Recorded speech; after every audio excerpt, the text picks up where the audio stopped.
Morning. A whistleblower, Brook Jackson, is fighting a battle to expose the double standards of big pharma companies who are manufacturing anti-COVID vaccines. According to her, Ventavia company falsified data of Pfizer's COVID vaccine phase 3 trials in the United States. Here's our exclusive conversation with her.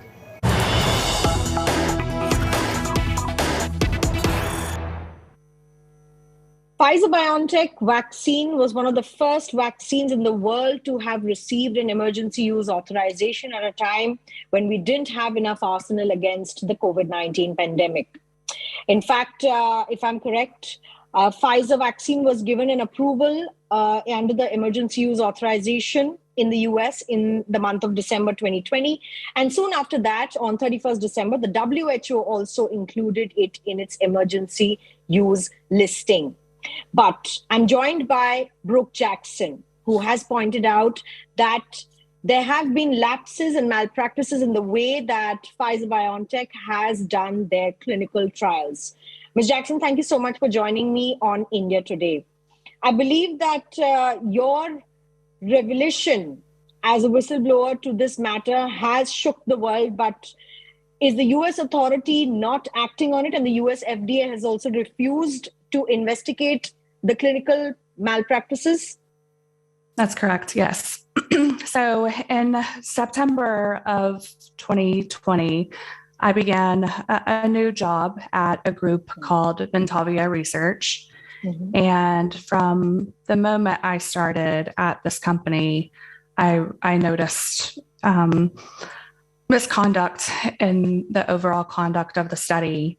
And after weeks, although I was only there for, it was 18 days total, trying to get the leadership team or the managers to act on what I was finding was near impossible. They were more interested in continuing to enroll these participants rather than, make sure that the data integrity was there. And eventually I had to make the decision, or I made the decision rather, to take the information I had to the FDA. And I did that on the 25th of September of 2020. Right.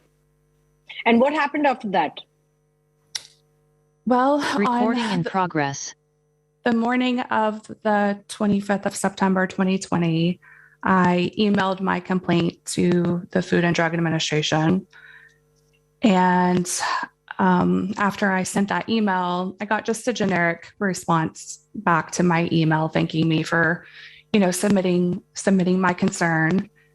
And about 6 hours later, my company fired me. And this was because you happened to have chanced or revealed the kind of malpractices that were happening in the clinical sites that you were in charge of? I believe so. Yeah, I think that, my feeling is that because I was not complicit in their fraud, that they made the decision to fire me. And I don't know if that was a decision they made on their own, or if after receiving the FDA complaint, I don't know if the FDA contacted them. It was, a huge coincidence that, a few hours after I filed the complaint with the FDA that I'm getting fired.